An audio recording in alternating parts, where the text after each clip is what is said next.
driving force behind federations is about a high-performing school supporting a school that could be in difficulty. But the strength of federation is not based on that, if you like, a model of strong and weak, but a model of equal partners. And certainly that's, when we moved into federation, that's very much what we looked about, is both maintaining the uniqueness of each school, but also building on their strengths. And that certainly has been what's come through in the early years. But at the end of the day, when we came to terms with the fact that the opportunities this was offering us were far greater than the two individual schools could have achieved, it broke down the barriers. It was common sense to move forward. With one set of governors driving the federation forward, it's much easier now to manage long-term joint projects. So now we're a federation, the thing that we are looking at is, could we build a sports hall, this is flat land here, so that it can be used from students of both schools, and even Eastborough Primary, which is here. So my question to you is, first of all, do you think that the local authority will actually feel that that's a sensible proposition? And if they do, where do I go next in order to look at, because I presume this will be lottery funding that we're looking at. I'm sure this is appropriate. I mean, it's exactly the sort of thing we're wanting to see in more schools, and it's good that it's come up at this time.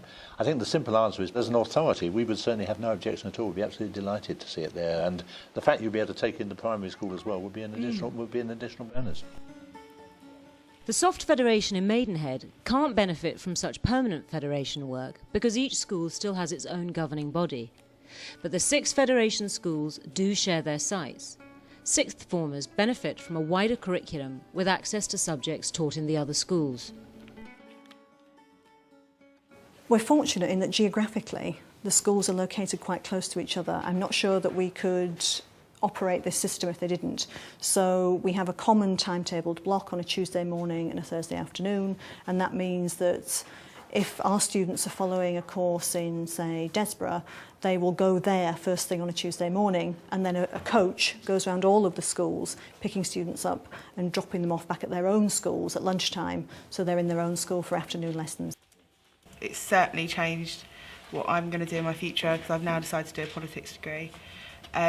The teaching is really good. We sort of, it's nice to experience something different than having sort of the teaching that we do at Newlands.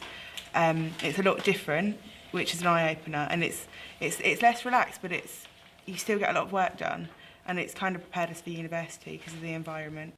This resource sharing maximises the options for these sixth formers. Go on, chop chop. You're minutes late already. Apova, how is it going? At the Invicta Valley Park Federation, Head of School Mike Liddicote is a system leader in the making.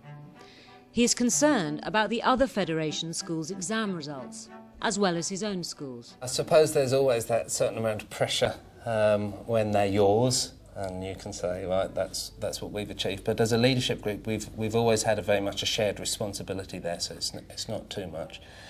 And I have to say that both our Year 11s and Year 13s have been superb this year, so I'm actually looking forward to it, and I think it will be great. So you're not running a school all on your own? No, and again, that's one of the advantages within this system, that you don't actually feel isolated and the last port of call. So having an executive head who is looking across the Federation actually raises the stakes for them. They're looking at 2 schools' results, and so I suppose the burden must feel even greater for them. But then the leadership groups within the schools are very much about creating the team to be able to cope with all of those responsibilities, not just in terms of attainment and achievement, but student support and our community links and the extended school. That the whole agenda is actually made far more manageable because you've got far more people involved across the Federation in those different areas. If you have a common goal, if you are there because you want to provide a richer curricular offer, an expanded range of learning opportunities for young people, then people are often prepared to sort of forget personal rivalries because the end result is so worthwhile. It's actually becoming quite articulate about what you want for young people and what are the effective strategies for realising it. How much interest will you take in Valley Park's results? I'll take personally quite a lot of interest because I've been involved particularly in terms of data and raising the expectation with students over there right from the beginning of the Federation, so I always have an interest in seeing the continued improvement that they're making. In Maidenhead, they don't have an executive head. They take turns to chair the Federation. In their monthly strategic meeting, Tracy is leading a discussion about their money-saving plan for a joint open day advert. Second one is advert. We were going to put a joint advert in, if you recall, to the Maidenhead Advertiser in September and also into the Slough, whatever it's called. The Maidenhead Advertiser joint advert costs £1,800 and the Slough paper costs £3,000. So the question really was, did we want to do the Slough advert as well? Personally, from our point of view, I would say no, because we don't pick that many kids up from Slough, but I appreciate maybe that's not the same for everybody. But £3,000 is a lot of money. I personally would rather keep the Slough coverage and not do 2 weeks. I'm not a great believer in 2-week adverts. So do it for 1 week in both papers? That would be a compromise, wouldn't it? That would be a compromise. What is exciting about it is that you get the chance to think about new ideas and to test them out on colleagues. And I think there is a collective sense of boldness that the Federation brings to us, that we will try things that perhaps ordinarily we wouldn't have felt the confidence to do on our own. And some of the things we're thinking about for the next couple of years, certainly my school wouldn't have tried on its own, but as a collaborative together we're much, much stronger.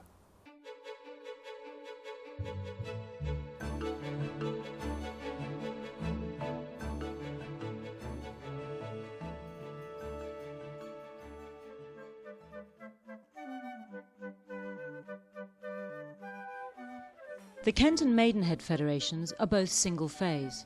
However, federations can also go cross-phase. In Essex, the Saffron Walden Federation comprises of 2 secondaries and 7 primary schools. Primary head Patrick Draper can have different leadership priorities from secondary head John Hartley, but they do share the same teaching and learning process. The heart of it is, of course, a national curriculum for both primary and secondary children, and on a day-to-day basis the children are organised for their teaching in similar sized units. So although the nature of the management and leadership processes in larger schools has to be quite different from smaller schools, what's actually happening at classroom level isn't really that very much different. So it's perhaps not as big an issue as it might first appear.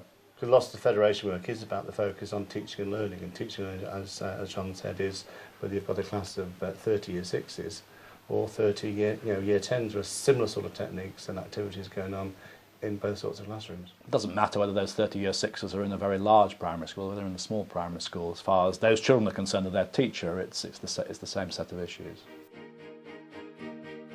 Well done, you.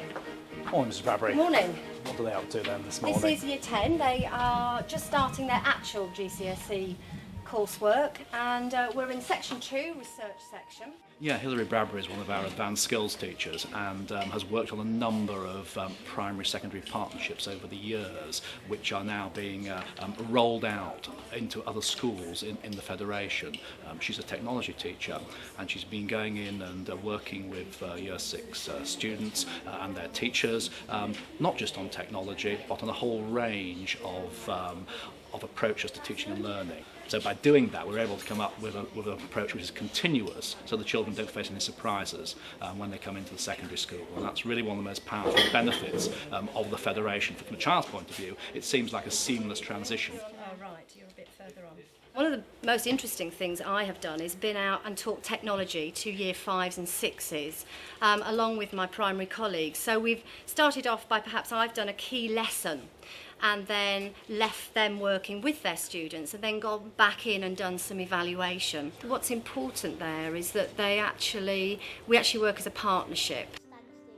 Having this system-wide approach to the 2 separate phases benefits pupils entering the secondary sector by lessening the culture shock. You've got your reports with you.